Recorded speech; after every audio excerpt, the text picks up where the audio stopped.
कौन ब्रह्मा का पिता है, कौन विष्णु की मां, शंकर का दादा कौन है, हमको दे बता। ये जानने के लिए कृपया सुनिए जगत गुरु तत्वदर्शी संत रामपाल जी महाराज के अमृत वचन सर्व पवित्र धर्मों के पवित्र शास्त्रों के आधार पर। सतगुरुदेव की जय। बंदी छोड़ कबीर परमेश्वर जी की जय। बंदी छोड़ गरीबदास जी महाराज जी की जय। स्वामी रामदेवानंद जी गुरु महाराज जी की जय हो।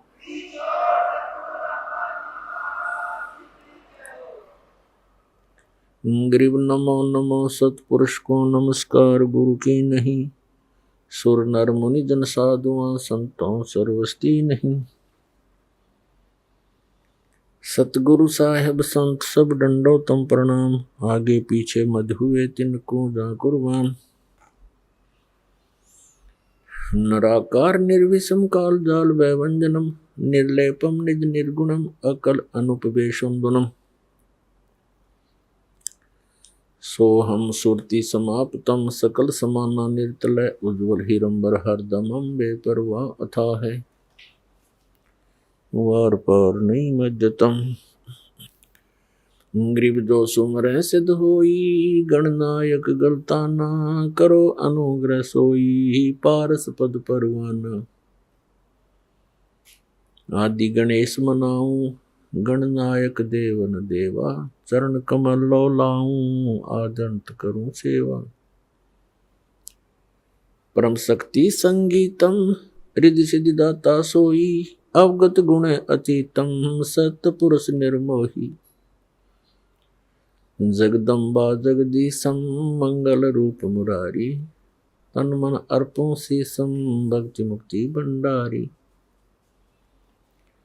सुर नर मुनि जन धावे, ब्रह्मा विष्णु महेशा, शेष शेष मुख गावे, पूज्य आदि गणेशा। इंद्र कुबेर सरीखा, वरुण धर्म राय धावे, समर्थ जीवन जी का, मन इच्छा फल पावे। 33 कोटि अधारा, दावे शेष 88, उतरे बहुजल पारा, कट है यम की फांसी। 33 कोटि अधारा, दावे शेष 88, उतरे बहुजल पारा, कट है यम की फांसी। कर जोरूं विनती करूं, धरूं चरण पर शीश, गुरु जी राम देवानंद जी महाराज ने दियो नाम बख्शीश। कोटि कोटि सिजदा करूं, कोटि कोटि प्रणाम, चरण कमल में राखियो मैं बांधी जा मैं गुलाम। कुत्ता हूँ गुरुदेव का, रामपाल दास का नाम, गले प्रेम की जेवड़ी, जा खेचो वहाँ जाऊं मैं। तो करो तो बावड़ू, दूर दूर करो तो जाऊं, ज्यों राखो त्यों ही रहूं, जो देवो सो खाऊं। परम पिता परमात्मा पूर्ण ब्रह्म, सारी सृष्टि के रचनहार, सर्व प्राणियों के दाता, सर्व प्राणियों के सृजनहार कबीर देव कबीर साहिब, ये हमारे परम पिता हैं। ये सभी प्राणियों के हितैषी हैं। जिन पुण्यात्माओं को मानव शरीर प्राप्त हो चुका है, और वो भी इस कलयुग के ऐसे समय में जिसको कलयुग का मोक्ष समय कह सकते हैं, तो धन्य है उन पुण्यात्माओं के उन पुण्य संस्कारों को, और धन्य है उनके माता पिता को जिनसे जन्म हुआ। परमात्मा कहते हैं मात पिता मिल जाएंगे, मात पिता मिल जाएंगे, 184 माही, सतगुरु सेवा और बंदगी ये फेर मिलन की नहीं। कबीर परमेश्वर जी कहते हैं कि मात पिता तो आपको इस 84 लाख योनियों में भटकते हुए बहुत मिल जाएंगे। मनुष्य जीवन होगा वहां मात पिता होंगे, कुत्ते का जीवन होगा वहां मात पिता मिल जाएंगे, सूअर का जन्म होगा वहां मात पिता मिल जाएंगे, लेकिन सतगुरु सेवा और बंदगी ये फेर मिलन की ना। पुण्यात्मा, हम कहाँ रह रहे हैं, कैसे लोक में हम जीवन व्यतीत कर रहे हैं, ये हमें कभी विशेष आभास हुआ नहीं। हम क्यों मर रहे हैं, क्यों हम रोगी कोढ़ी हो रहे हैं, क्यों हम सारा दिन भटक रहे हैं कोई ना कोई टेंशन लिए हुए।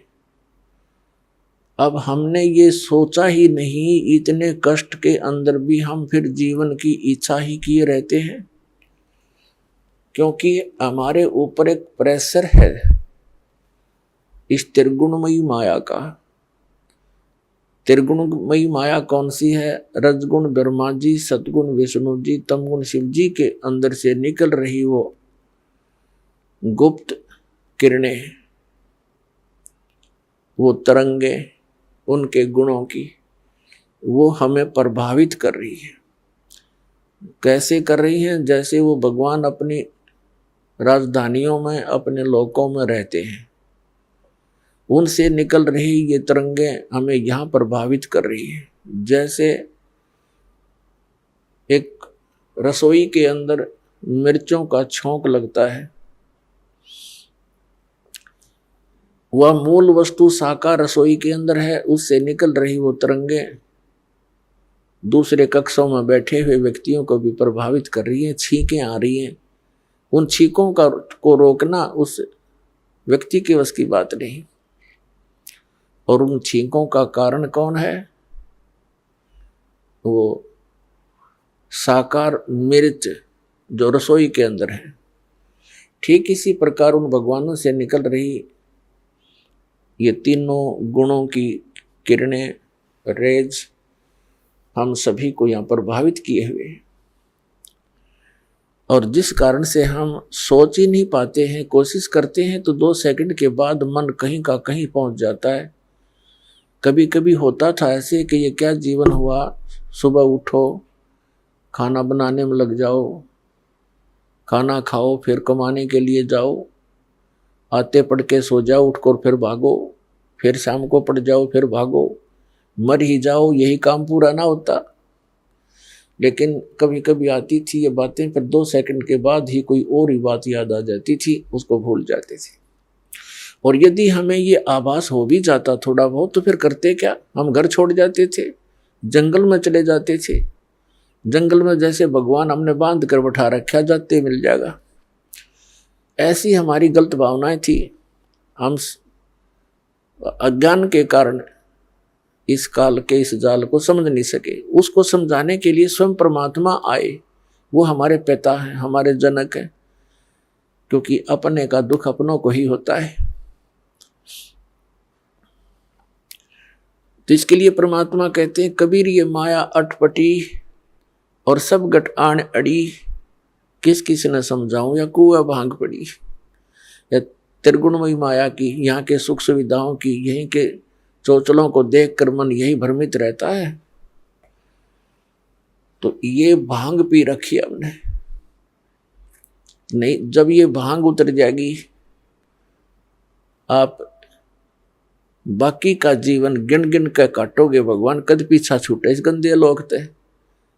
अरिवज्ञानता के कारण हम यही सुविधाएं, यही जुटाने के लिए लगे रहते हैं। यही की सुख सुविधाएं प्राप्त करने के लिए हम संतों ऋषियों के पास मंदिरों मस्जिदों में जाते रहते हैं। और ये हमारे साथ ना चली और जीवन सारा इन्हीं की जोड़ जुगाड़ में व्यर्थ हो जाता है। तो वो ज्ञान परमात्मा ने आके दिया। तो यहाँ बताया है कि माता पिता मिल जाएंगे लख 84 में, और सतगुरु सेवा और बंदगी भाई फेर मिलन की ना। अपने आत्मा सतगुरु शब्द एक बहुत महत्वपूर्ण है। अब जैसे गुरु किसे कहते हैं? गुरु उसको कहते हैं जो मार्गदर्शन करता है, वो अपने अक्षेत्र का मास्टर होता है। जैसे कोई मैकेनिक है, उसको भी गुरु मानते हैं, उसके शागिर्द जिनको वो उस पर वो ट्रेनिंग देता है। ऐसे ही अक्षर ज्ञान देने वाले भी टीचर, वो भी गुरु कहलाते हैं, वो अपने विषय के मास्टर होते हैं। बहुत अच्छी बात है, उनको गुरु कहा जा सकता है। लेकिन अध्यात्म मार्ग के अंदर दास ने देखा है कि गुरु पद पाकर भी वो बिल्कुल नालायक आदमी है, उनको कख नहीं पता अपने सब्जेक्ट का। अब जो आध्यात्मिक टीचर हैं, गुरु हैं, तो उनको अपने सिलेबस का ज्ञान होना चाहिए। तो वो टीचर हैं, नकाए के टीचर हो तो बकवादी इंसान है। जिस अध्यापक को अपने सिलेबस का ज्ञान नहीं, अपने सब्जेक्ट से परिचित नहीं, उसके बाहर का ज्ञान विद्यार्थियों को सुना रहा है, तो विद्यार्थियों का शत्रु है वो व्यक्ति। वो गुरु नहीं है, भले ही उसको गुरु कहते हैं, टीचर कहते हैं, वो तो गलत ज्ञान टीच कर रहा है। तो यहां सतगुरु शब्द की इसलिए आवश्यकता पड़ी कि ये गुरु पद पर विराजमान व्यक्ति ये गुरु नहीं है, ये झूठे हैं, इसलिए सतगुरु की आवश्यकता पड़ी। सच्चा गुरु, सच्चा टीचर, रियल टीचर। तो इसका मतलब सच्चा गुरु है तो कोई झूठे गुरु भी है, तभी तो सच्चे शब्द की आवश्यकता पड़ी। तो उसकी पूर्ति करने के लिए स्वयं परमात्मा ही आते हैं। परमेश्वर की वाणी माता है, 3 लोक और भवन चतुर्दश कोई नहीं सत्संगी। सत्संगी का अर्थ होता है जो पूर्ण रूप से सत्य को आधार मानकर अपनी सर्व आध्यात्मिक क्रियाओं को करता है, वो सत्संगी कहलाता है। और वो सत्संग कहाँ से सुनने को मिलता है? सतगुरु से मिलता है। तो जो भोली आत्माएं नकली गुरुओं के पास साधना कर रही हैं, उनके शिष्य बन गए हैं, वो सोच तो ये रहे हैं कि हमें सतगुरु मिल गए, लेकिन ये उनकी भूल है, क्योंकि उनको ज्ञान नहीं। तो उसकी पूर्ति करने के लिए, उसका निराकरण करने के लिए, इस अज्ञान का नाश करने के लिए स्वयं परमात्मा आते हैं। और जिस लोक में हम रह रहे हैं, ये काल का लोक है। इस लोक का काल है राजा, और ये माया जाल पसारा हो। चल अंसा सतलोक हमारे, छोड़ो यो संसारा हो।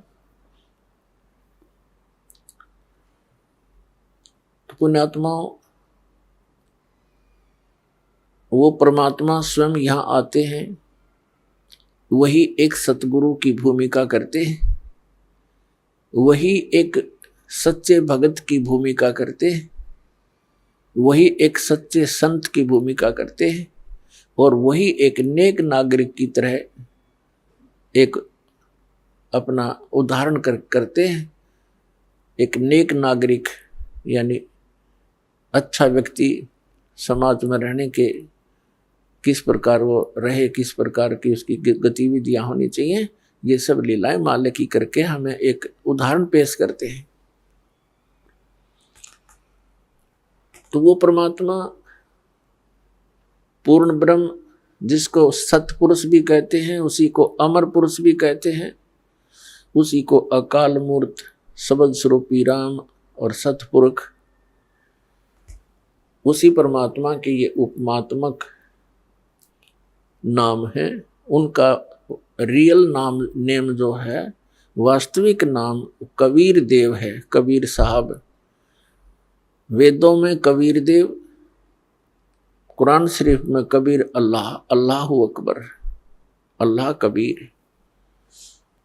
भले ही इन्होंने अपने हिसाब से उनका अर्थों के उस कबीर शब्द के अर्थ कर दिए हों, लेकिन वो बोध उस पूर्ण परमात्मा का ही है, पूर्ण परमात्मा का, अमर पुरुष का। कबीर परमेश्वर जी ने 600 वर्ष पहले जब इस कलयुग में आए थे, सन 1398 से सन 1518 तक 120 वर्ष परमात्मा यहाँ रहे और एक जनसाधारण जैसी लीला की, जो कि वो प्रत्येक युग में ऐसी एक लीला करते ही करते हैं। तो उस समय वो एक शिशु रूप धारण करके सतलोक से आए थे अपने निज धाम से, और एक कमल के फूल पर आकर विराजमान हो गए थे नवजात शिशु का रूप धारण करके। वहां से एक निसंतान दंपति नीरू और नीमा, जो जुलाहा थे, जुलाहे का कार्य करते थे, उठा ले गए थे। जुलाहे के घर पे परवरिश होने के कारण और बड़े होकर के जुलाहे का कार्य करने के कारण वो परमात्मा जुलाहा कहलाए। स्वयं परमेश्वर ने अपनी वाणी में कहा कि अवधू अवगत से चलाए, मेरा किसी ने भेद मर्म नहीं पाया। मात पिता मेरे ना ही ना मेरे गर्दासी, और जुल्हे का सुत आन कहा जगत करे मेरी ऐसी। उस परमात्मा ने 600 वर्ष पहले कहा था कि वेद मेरा भेद है, मैं ना वेदन के माही, और जौन वेद से मैं मिलूं, ये वेद जानते नहीं। परमात्मा ने कहा था अपनी प्यारी आत्मा धर्मदास जी को कि चारों वेद मेरा ही गुणगान करते हैं, पर इन वेदों में वर्णित विधि से मेरी प्राप्ति नहीं हो सकती, क्योंकि वेदों में केवल ब्रह्म तक के पाने की यानी भक्ति का विधान वर्णित है, और परम अक्षर ब्रह्म यानी सतपुरुष की भक्ति का मंत्र उसमें ऑप्शन छोड़ दिया है कि उसको तत्वदर्शी संत बतावेंगे, उनसे सुनो। जैसे श्रीमद् भगवत गीता अध्याय नंबर 4 के श्लोक नंबर 34 में और 32 में, इन दोनों मंत्रों से स्पष्ट हो जाता है कि सच्चिदानंद घन ब्रह्म ने, उस परम अक्षर ब्रह्म ने सतलोक से चलकर यहाँ आकर, क्योंकि परमात्मा नर आकार है, मनुष्य सदृश्य है, जैसे कहते हैं ना नर नारायण देह है, तो नर यानी मनुष्य की उस परमात्मा जैसा ही शरीर है, उस परमात्मा का हमारे जैसा ही शरीर है। और जिन महापुरुषों ने परमात्मा को देखा उन्होंने बताया हमरे ही हुनियार है, हमारा सृजनहार, हमारा जो रचने वाला है, हमारा भगवान हमारे जैसा है, हमारी उनिहार, हमारी जैसी सूरत है, लेकिन उसकी सामर्थ्य और उनके शरीर का जो तेज है वो हमसे कई गुना है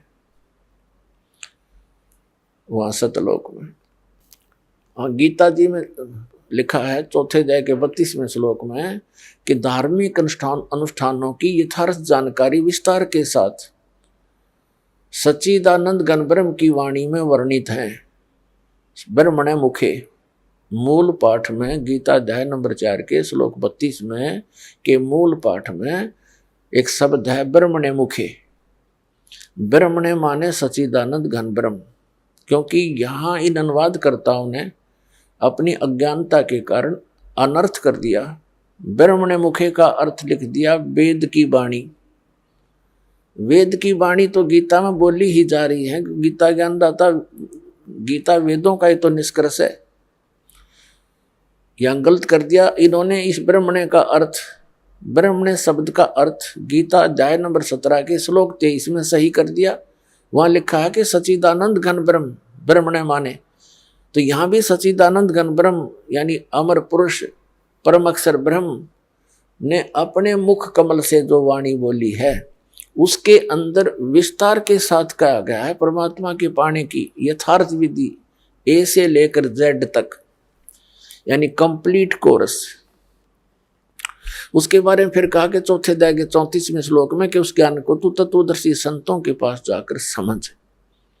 इससे सिद्ध है कि गीता ज्ञानदाता उस रियल वे ऑफ वर्शिप से, उस मेथड से, वो परिचित नहीं है। उसने अपने सतर का ज्ञान दिया है। गीता अध्याय नंबर 4 के श्लोक नंबर 13 में कहा कि अर्जुन ओम इति एकाक्षरम ब्रह्म विभारण मामनुसमरण यह प्रयाति तजन देहम सयाति परमाम गतिम।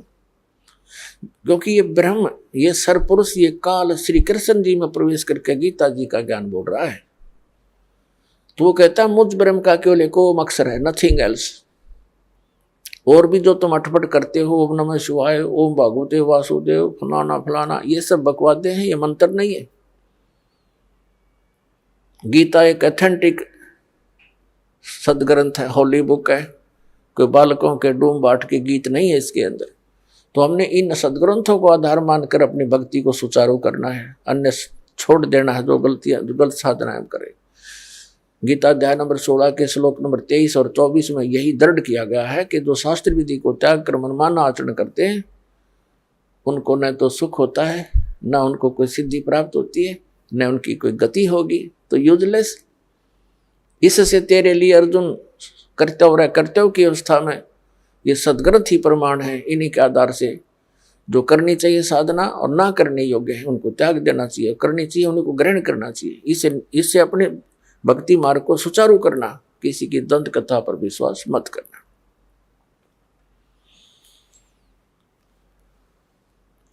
इसी प्रकार यजुर्वेद का 40वां जो अध्याय है ये अंतिम अध्याय है और इसमें कुल 17 श्लोक है, मंत्र हैं।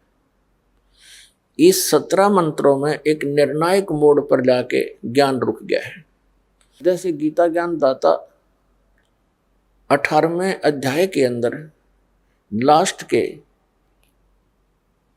जो श्लोक नंबर 46 से लेकर और 66 तक एक निर्णायक ज्ञान दे देता है।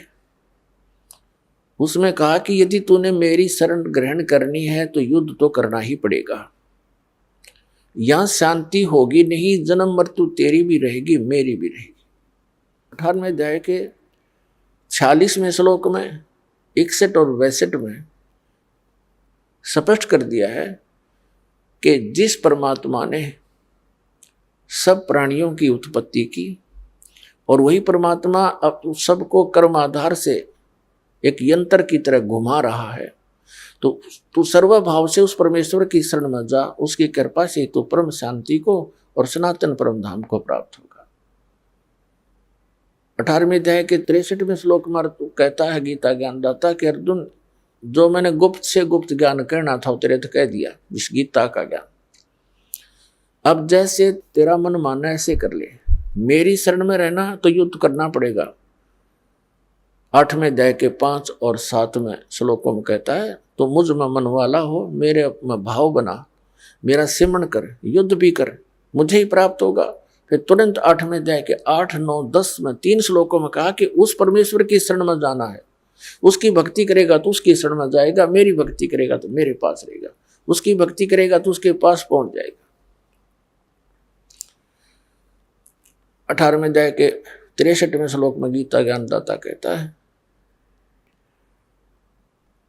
कि अब तू सोच ले तूने कौन सा फैसला करना है। मेरी शरण में रहना है तो 18वें अध्याय के 65वें श्लोक में कहा कि मुझ में मन वाला वो मुझे नमस्कार कर और मेरा ही स्मरण कर, मुझे ही प्राप्त होगा, डोंट वरी। फिर 18वें अध्याय के 64वें श्लोक में गीता ज्ञानदाता कहता तुझे एक गुप्त से और गुप्त भेद बता देता हूं कि जिस परमात्मा के शरण में जाने को मैं तुझे कह रहा हूं, 18वें अध्याय के 62वें श्लोक में, वो मेरा भी इष्ट देव है। ये गुप्त भेद है, मैंने तो ये मेरा गुप्त से गुप्त तुझे बता दिया है। एक तो गुप्त तो बता चुका है 18वें अध्याय के 63वें श्लोक में कि ये अति गोपनीय से भी गोपनीय ज्ञान तेरे को गीता वाला मैंने सुना दिया है। तो फैसला कर ले, डिसीजन कर ले, तूने मेरी शरण में रहना, युद्ध करना पड़ेगा और जन्म मृत्यु तेरी भी बनी रहेगी मेरी भी रहेगी, ये तो समाप्त हो ही नहीं सकती। और उसकी शरण में जाना है तो उसकी शरण में जा, उसको उसके लिए संतों को खोज ले, मुझे नहीं मालूम। फिर 18वें अध्याय के 64वें श्लोक में तुरंत कहता है कि एक गुप्त और बताऊं, सुने, दोबारा सुन, मेरा पूज्य देव इष्ट देव वही है। तो और परमात्मा ने कहा था उस के अवगत से चल आया, मेरा कोई भेद मरम नहीं पाया। गोरखनाथ जी के साथ जब गोष्ठी हुई थी ज्ञान की परमात्मा के साथ गोरखनाथ से, तो परमात्मा ने कहा था कि अवधू मैं अवगत से चल आया, मेरा कोई भेद मरम नहीं पाया। मात पिता मेरा नहीं, ना मेरे गरदासी, मैं जुल्हे का सुत आन कहा, जगत करे मेरी आसी। और फिर कहा था तेरा ज्योत स्वरूपी अलख निरंजन वो धरता ध्यान हमारा, क्योंकि ये जितने भी काल के पुजारी हैं, ब्रह्म पुजारी हैं, उसको अलख निरंजन बोलते हैं कि वो तेरा अलख निरंजन वो धरता ध्यान हमारा, वो भी हमारा ध्यान करता है, तभी अपना गुजारा चला रहा है किस ब्रह्मांड का। हम फिर उसी प्रसंग पर आते हैं। तो 18वें अध्याय के 62, 63, 64, 65 और 66 में कति निर्णायक ज्ञान है। अब 65 में कहा कि तू मुझ में मन वाला हो, मेरा भक्त बन, मुझे नमस्कार कर, तो मुझे ही प्राप्त होगा, चिंता मत कर। फिर 18वें अध्याय के 66वें श्लोक में कहा कि यदि तूने उसकी शरण में जाना है, परम अक्षर ब्रह्म की शरण में, जिसके विषय में 8वें अध्याय के गीता के प्रथम मंत्र में अर्जुन के पूछने पर कि किम तत्परम, उसका उत्तर दिया है गीता ज्ञानदाता ने 3रे मंत्र में गीता अध्याय 8 के कि वो परम अक्षर ब्रह्म है। फिर 18वें अध्याय के 66वें श्लोक में कहा कि उसकी शरण में जाना है तो सर्वधर्मान परित्यज माम, मेरे सतर की जो ब्रह्म साधना तूने की है, जैसे ओम नाम का जाप यज्ञ आदि, तो मुझ में छोड़ दे। फिर एकम शरणम व्रज, एकम अद्वितीय है, जिसके समान दूसरा कोई नहीं, सर्वशक्तिमान, उसकी शरण में व्रज माने जा। इन सभी अज्ञानियों ने व्रज का अर्थ आना कर दिया। बताओ ये किसे टीचर थे और कैसे गुरु थे ये? जैसे इंग्लिश वर्ड है गो, और गो माने जाना होता है, किसी भी कीमत पर आना नहीं हो सकता।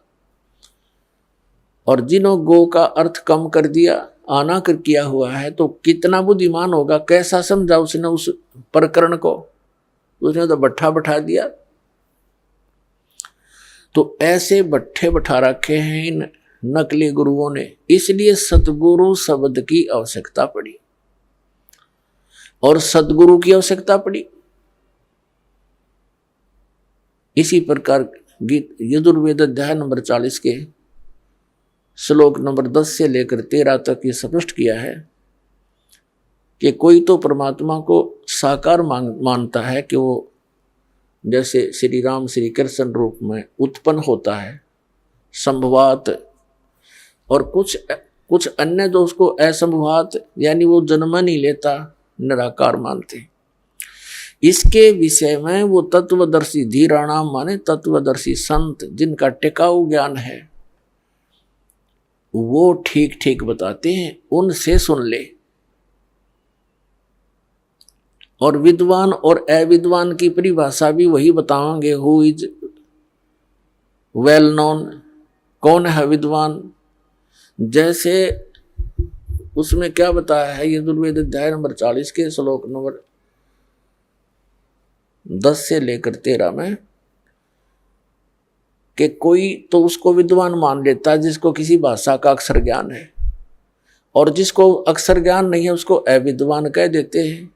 लेकिन ये विद्वान और अविद्वान की परिभाषा नहीं है, वो भी विद्वान और अविद्वान की जानकारी वह तत्वदर्शी संत बताओगे कौन विद्वान और कौन अविद्वान है।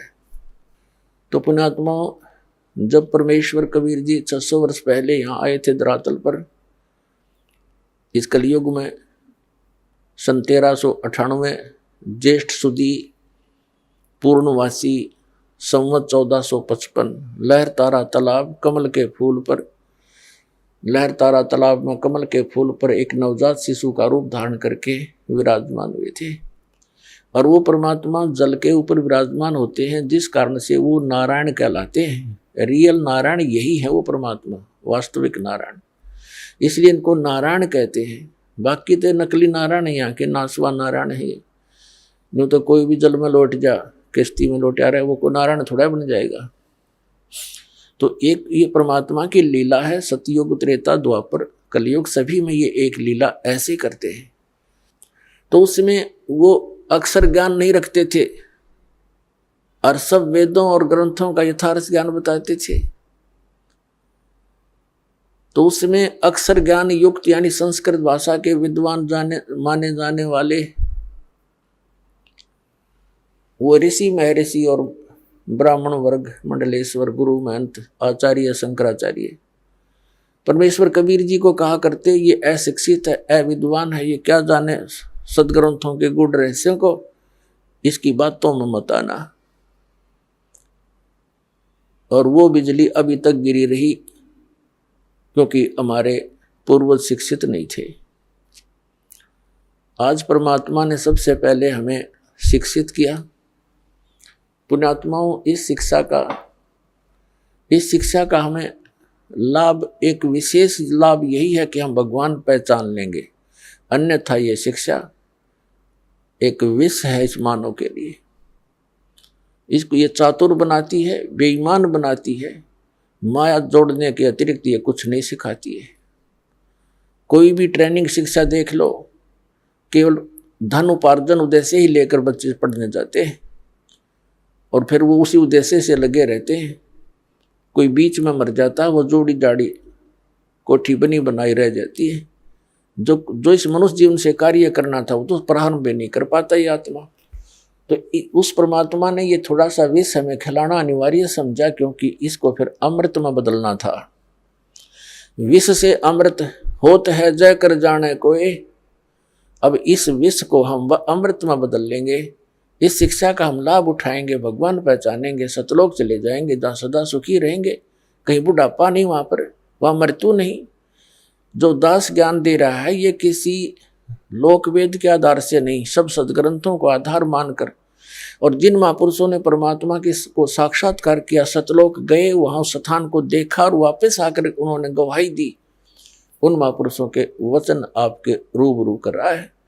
और इसको आपने हृदय में धारना पड़ेगा। ये लोकवेद मत समझना। और क्योंकि आप दूध के जले हुए अब लस्सी को भी फूकेंगे, लेकिन कुछ दिन में ये सब ठीक हो जाएगा, पता लग जाएगा। लस्सी तो लस्सी ही होती है और दूध ज़्यादा गर्म था, वो गलती से पी गए हम। तो ऐसे अब ज्ञान हो जाएगा, फिर हम आपकी ऐसी प्रबल इच्छा बनेगी वहां जाने की, डटते नहीं डट सकते। इस ज्ञान के आधार से फिर भक्ति का ऐसा प्रेशर बनेगा। देखो हम बुढ़ापे में देखते हैं, कहते हैं इसका दिमाग काम नहीं करता, बूढ़ा कहें कुछ, सोचा कुछ, बोला कुछ। क्योंकि वृद्ध अवस्था में जैसी भी क्रियाएं हम करते रहे, वो शरीर में पूर्व जन्म की जो थोड़ी बहुत बैटरी चार्ज थी, संस्कार शुभ थे, उन्हीं को मनुष्य जीवन प्राप्त होता है, वो खत्म हो गए। तो हम भक्ति के प्रेशर से एज इट इज माइंड बना रहेगा और एक करट लगी रहेगी। जब शरीर छूटते ही एक कदम आपका सतलोक के अंदर होगा, क्योंकि यहाँ की तो आपको पता ही लग जाएगा। यहाँ से तो आप छक कर दुखी हो लोगे। और पहले बुढ़ापा हमारे लिए एक कैर था, अब वृद्ध अवस्था हमारे लिए वरदान सिद्ध होगी। क्योंकि पहले हम अज्ञानता के कारण इसी क्रिया को फाइनल मान रहे थे, हमारा काम पूरा हो गया, कभी मृत्यु हो जाए, चाहे दुखी रहें, चाहे भुगतें, चाहे किसी प्रकार पड़े पड़े अंदर ही टट्टी करते रहते थे। बूढ़े बुढ़िया देखिए हमने, वो कह रहे थे हमारा काम पूरा हो गया, बस ठीक से। तो अब हम उन दुखों से एक चिंतित होवांगे और फिर इस बुढ़ापे से छुटकारे के लिए एक विशेष कसक बनाएंगे सतलोक में जाने की। और जहाँ आशा तहाँ बासा हुई, और भक्ति साथ होनी चाहिए। भक्ति बिना वहाँ कौन रखेगा अपने को। तो ये भक्ति का मार्ग आपको ऐसा मिल गया है कि कुछ ही समय में आप भक्ति से परिपूर्ण हो जाओगे। थोड़े ही करने से घना लाभ मिलेगा।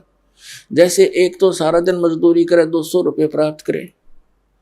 एक ऐसा सेठ साहूकार ऐसा बिजनेस करता, रोजाना का 1 लाख रुपए का गल्ला ले जाता है, तो वो कितना धन एकत्रित कर रहा। इसी प्रकार आपको ऐसा मेथड दिया जाएगा भक्ति का जिसके एक श्वास की इतनी कीमत बढ़ जाएगी। वो सतनाम के 2 अक्षर का जाप दिया जाएगा। उसके बारे में कहा है परमेश्वर की वाणी में कि सतनाम एक पालड़े, एक तराजू के तखड़ी के एक पलड़े में सतनाम के एक श्वास उस श्वास की कीमत। ये कंप्लीट मंत्र होता है। वो श्वास और उस श्वास से 2 अक्षर का पूरा जाप होती। एक मंत्र आपका